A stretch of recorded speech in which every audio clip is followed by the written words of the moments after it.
president. Do you think that the city of Chicago's had enough, or do you think they're going to keep her in?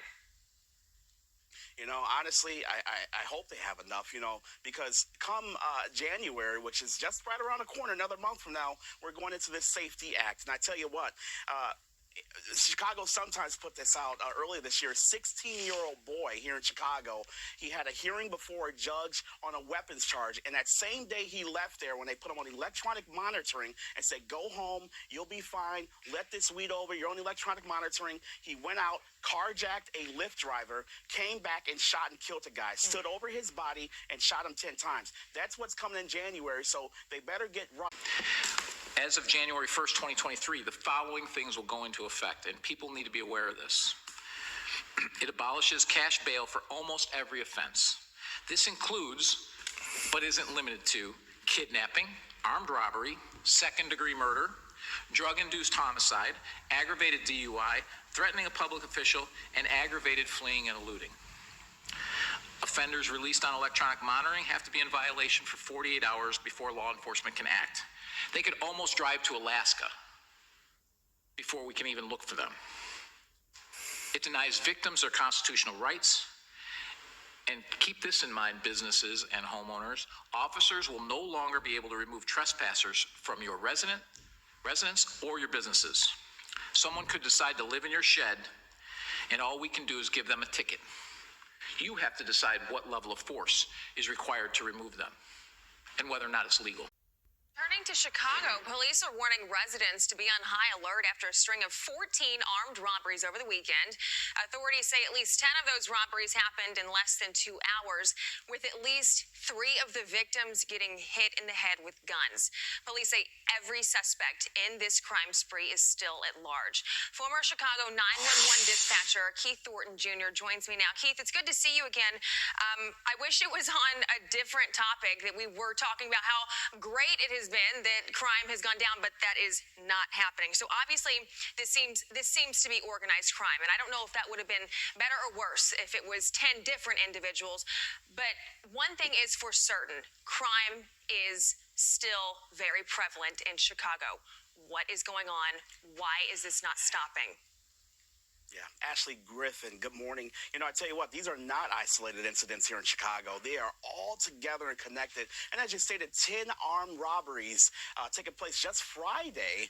Offenders were, let me just say this, 3 African-American men, 17 to 30 years of age, and dark clothing, ski mask, and they are running out to people in wee hours of the morning all across the north side and very affluent areas, but also in minority areas as well. They have no sort of element as to who they're targeting. They're just going to get you. And they have semi-automatic weapons. They're going after these people. And the city of Chicago and the police department are so just messed all up here.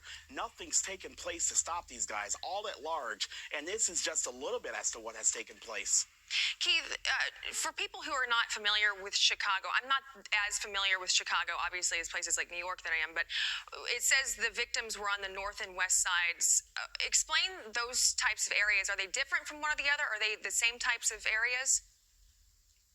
These are very nice areas within Chicago on the north side. You have a lot of million-dollar properties in these areas, way up in the affluent style. So, there's so many cafes and different restaurants. People can just walk from their apartments and their houses, great businesses in the area.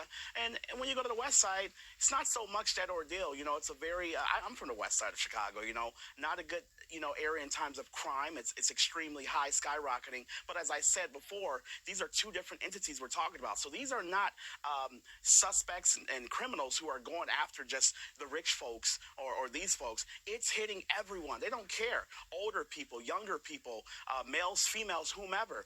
And the worst part about it, criminals here are winning. They're absolutely winning, Ashley. And I'll tell you why. They have a great system. They have a great structure. They have a great mission, a great plan, and all of those different things are better than what Mayor Lightfoot's failed plan are to combat them. She's so cowardly of a leader. She has not spoken out on these incidents. She instead refers her media affairs unit and different people of the police department to just tweet or go on Facebook and put this out to a media to say, hey, citizens in Chicago, we're warning you, be careful.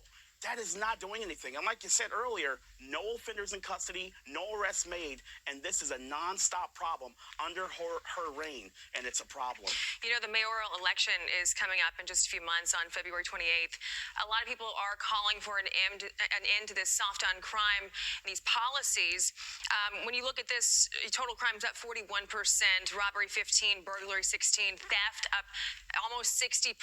Do you think that the city of Chicago's had enough, or do you think they're going to keep her in?